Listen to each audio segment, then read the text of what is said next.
Oi, pessoal! Eu sou a Mari e hoje na Café com Artigos a gente vai falar um pouco sobre alguns dos principais motivos pelos quais você pode sim ter o seu artigo científico reprovado numa revista ou num evento científico para onde você submete a sua pesquisa.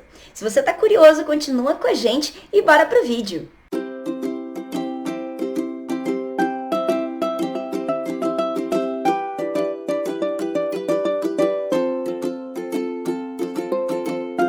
Você já teve um artigo científico rejeitado? Bom, isso pode ser muito frustrante, principalmente se você não souber as razões pelas quais o seu artigo foi de fato rejeitado. Então, por isso, a gente decidiu trazer hoje 4 principais motivos que geralmente são as grandes razões pelos quais os artigos são reprovados nessas revistas, principalmente essas revistas de maior impacto e também eventos científicos. Motivo número 1. Escopo inadequado. Por que a gente começa falando de escopo? Porque não importa se o seu artigo científico esteja muito bem estruturado, muito bem escrito, com razões muito bem fundamentadas, ainda assim, se você submeter o seu artigo para uma revista ou para um evento que esteja fora desse tema, que não trate desse tema nas principais linhas de pesquisa dessa revista ou desse evento, você não vai conseguir ter o seu artigo científico publicado naquela revista ou naquele evento. Então, esse é um trabalho que você deve começar a pensar nele quando você está iniciando a sua pesquisa ou mesmo iniciando a escrita do artigo científico. Já é bom você direcionar o seu artigo científico para algumas revistas. Você pode ter em mente algumas revistas, por exemplo, 3 ou 4 revistas ou eventos que estejam alinhados com a temática principal do seu artigo, e daí você estrutura o artigo segundo as normas daquela revista ou daquele evento. Então, as suas chances serão muito maiores de conseguir a aprovação da revista ou do evento se você, de fato, buscar revistas, periódicos que estejam alinhados com o cerne da pesquisa. E por isso, esse é um dos motivos mais comuns que a gente encontra de rejeição, de reprovação de artigos, mesmo que eles estejam muito bons. Então, essa questão você já pensa logo no início, tá? Quando você começar a escrever seu artigo, já pensa nisso daí para não ter a sua reprovação por conta de escopo, ok? Motivo número 2, formato inadequado. Bom, vamos começar falando aqui. A gente já comentou sobre escopo no motivo número 1, ou seja, vamos partir do princípio que você já escolheu uma revista ou um artigo científico que está bem alinhado com a sua linha de pesquisa principal. Claro que você pode ter uma lista aí de revistas principais, eventos principais, só que você não pode submeter para várias revistas ao mesmo tempo. Então, na verdade, você vai submetendo primeiro para uma revista, aí se for reprovado você submete para outra. Enfim, tem esses detalhes sobre escopo, né? Mas quando eu falo de formatação, né, a gente já parte do princípio que você já escolheu uma revista ou um evento que estão alinhados, e agora a gente vai tratar sobre o formato desse artigo. Quando eu falo formato, eu não quero dizer necessariamente a gramática, o inglês, pontuação, né? Inglês, quando você submete um artigo em inglês para um periódico internacional ou para um evento internacional, né? Não é necessariamente sobre isso que eu tô falando, né? Claro que isso também é muito importante. Isso faz parte de uma revisão final do seu manuscrito, de uma revisão até mesmo por uma pessoa especializada nessa área, tá? Mas além dessa questão da gramática e da pontuação, a gente também, quando a gente fala de formato, a gente está comentando também sobre uma estrutura básica de um artigo científico. É aquela estrutura lógica que todo artigo científico deve seguir, e se o seu artigo não está dentro dessa formatação básica, você pode ter problemas sim de aceitação perante a revista ou perante o evento do seu artigo. Então, existe essa estrutura básica no nosso e-book, se você quiser conferir, tá lá explicando exatamente qual é o passo a passo de uma estrutura básica para um artigo científico. Então, se você tem curiosidade, clica no link abaixo para você ter acesso ao nosso e-book, tá bom? Então, quando a gente está falando de formatação, você tem sim que priorizar um artigo com uma estrutura mínima lógica, né? Essa estrutura seguindo, por exemplo, resumo, introdução, revisão de literatura, metodologia, resultados e discussão e conclusão. No geral, essa é uma formatação básica que um artigo pede. As revistas e os eventos, eles já têm essa estrutura nas regras deles, eles explicam qual é a estrutura mínima esperada do seu artigo, então cabe sempre você lê essas normas da revista ou do evento que você está submetendo o seu paper, tá bom? Então, verifica sempre isso, a formatação, porque isso sim é um motivo que traz muita reprovação para os artigos científicos nas revistas ou nos periódicos. Então, além da gramática, da pontuação, do inglês ou do português, né? Ou da outra língua, por exemplo, em espanhol, se você submeter em espanhol. Além disso, verifica também se você está com a estrutura lógica mínima esperada de um artigo científico. Motivo número 3. Pesquisa ou metodologia inadequadas. A gente agora já entendeu, né? Vamos partir do princípio que você já escolheu uma revista ou um evento que são adequados com o tema principal do seu artigo. Depois você já partiu para a parte de formatação, ou seja, você já tem o seu artigo bem estruturadinho na lógica de um artigo científico, né? A lógica esperada para um artigo científico. E agora um terceiro ponto é a questão da estrutura da sua pesquisa em si, o que envolve também a metodologia que você escolheu para aquela pesquisa. Isso é um motivo que, ao meu ver, é um motivo até muito grave para um artigo científico ser reprovado, porque ele envolve toda a lógica de pesquisa que você teve até então. Então, como é que funciona isso na prática, né? Digamos que você submete o seu artigo científico para uma revista ou para um evento, e os revisores desse artigo, eles vão retornar para os autores dizendo exatamente onde que estão os pontos incongruentes da metodologia ou da pesquisa, que são pontos que realmente não fazem sentido em termos científicos, ou então porque os autores não justificaram porque eles escolheram esse caminho metodológico para a pesquisa deles, né? Esse caminho pode ser, por exemplo, um caminho de coleta de dados, um caminho de análise de dados. Então, para tudo isso, os autores têm que pensar com muita clareza por que eles estão escolhendo aquela metodologia para aquela parte do artigo, né?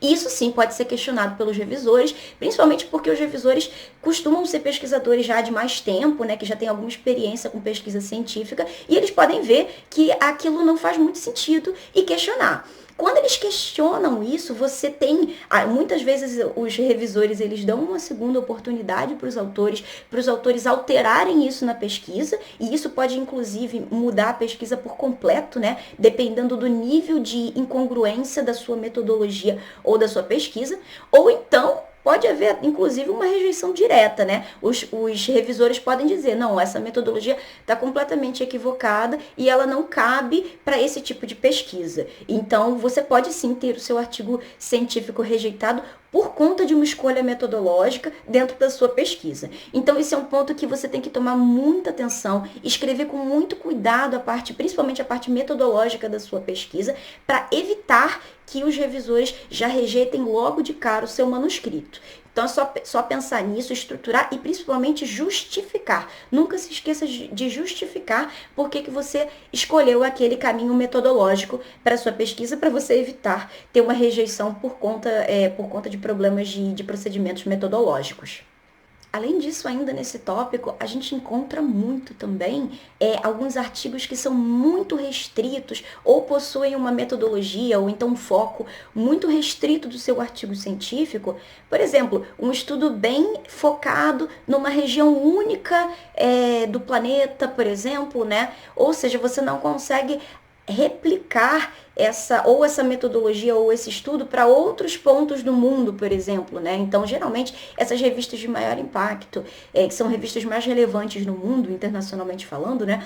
Às vezes elas não aceitam artigos que sejam muito, muito focados e muito restritos, porque você simplesmente não consegue aproveitar os resultados dessa pesquisa para outras pesquisas que vierem no futuro ou para outras regiões do planeta. Então, isso é um outro ponto muito comum que também está relacionado com metodologia e com a parte toda da estrutura da pesquisa.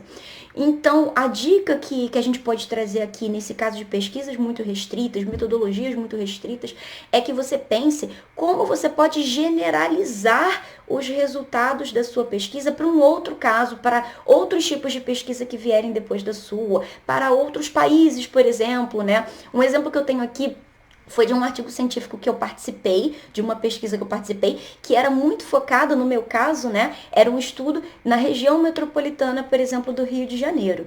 Nós conseguimos comprovar que aquele estudo restrito, ele também poderia se aplicar a outras regiões metropolitanas. Ou seja, isso pode se aplicar tanto ao Brasil quanto a outras regiões metropolitanas no mundo, né? Então, dessa forma, eu consegui, com um resultado restrito, eu consegui generalizar para outros casos. Esse é um ponto que os autores eles têm que ser muito espertos para verificar como que eles conseguem generalizar os resultados e mostrar, tanto para os revisores quanto para os leitores, que essa pesquisa, de fato, ela pode ter, sim, uma importância mais abrangente. Isso é um ponto para você ficar sempre de olho. Tenta sempre interpretar os resultados da sua pesquisa de uma forma mais ampla. Isso é um ponto importante para você evitar rejeição em termos dessa parte metodológica e de estrutura de pesquisa científica.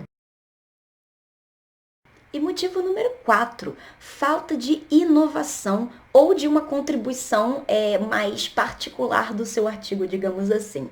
É esperado dos artigos científicos que eles tragam algum tipo de inovação ou contribuição que talvez outros artigos não tenham trazido no passado.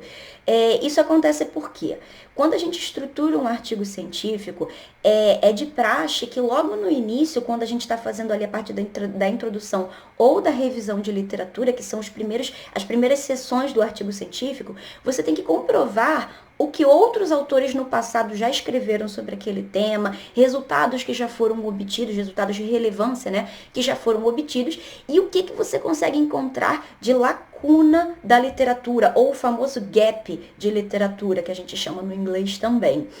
Quando você encontra essa lacuna de literatura, você consegue mostrar para o seu leitor, para o seu revisor, né, que o seu artigo científico vai endereçar aquela falta, aquela falha, aquela lacuna de literatura. Então, por isso, você está cobrindo uma área que outros pesquisadores ainda não endereçaram aquele ponto em particular da literatura.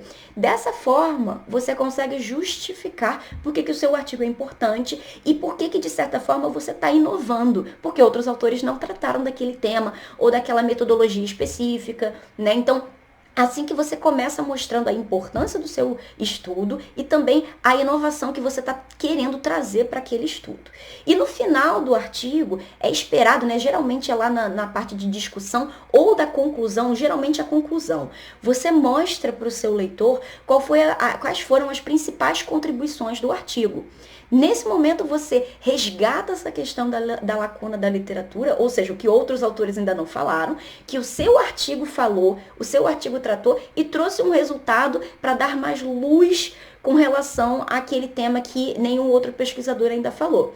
Nesse ponto, você mostra a possível inovação do seu estudo. Então, quando você não traz essa inovação ou essa contribuição, digamos assim, né? Você não traz isso por escrito e muito claro no texto do seu artigo, você pode sim ter o seu artigo questionado ou, em casos mais graves, até rejeitado, porque ele não mostrou que ele inovou de alguma forma. Por exemplo, se você não traz o gap de literatura, a lacuna de literatura, as chances são bem altas do seu artigo ser questionado e reprovado, porque você tem que mostrar essa pegada de inovação.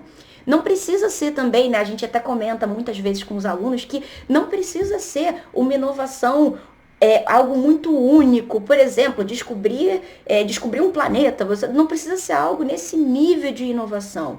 Basta ser algo que outros autores ainda não falaram. Se você conseguir comprovar isso, você já tem essa parte da inovação ou contribuição do artigo já estruturada e já consegue justificar isso para o revisor, que vai ser para os revisores que vão ser aquelas primeiras pessoas que vão ter contato com o seu artigo e vão conseguir ler criticamente o seu artigo para dizer se ele tem potencial ou não para ser publicado. Então foca nisso, foca em achar a sua lacuna de literatura, porque a partir dela você consegue mostrar a inovação do estudo e a contribuição do estudo para os próximos, para futuros estudos e principalmente para o revisor que vai ler aquele artigo e que vai ter um poder potencial de reprovar ou de aceitar o seu artigo naquela revista ou naquele evento.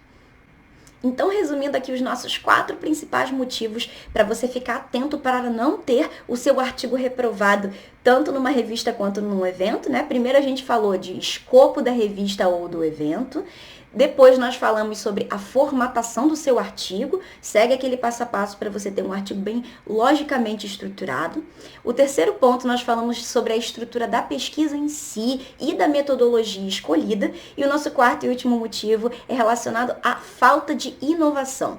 Então, se você ficar atento a esses 4 principais motivos, você tem maiores chances de ter o seu artigo científico aprovado numa revista científica ou num evento científico da sua escolha, né? Fica atento, segue esse passo a passo. Espero que vocês tenham gostado desse vídeo. Se você gostou, curte o vídeo, comenta aqui se você já passou por alguma dessas situações ou então algum outro motivo que a gente não citou nesse vídeo, né? Então vai ser muito bom poder trocar isso com vocês, responder as mensagens.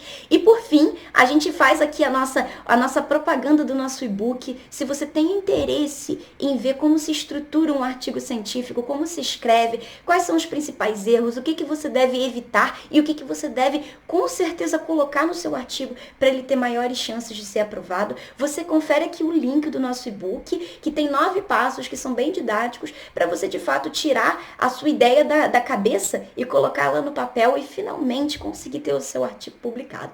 Então segue essa nossa dica, espero que tenha gostado do vídeo e a gente se vê num próximo vídeo aqui da Café com Artigos. Tchau, tchau!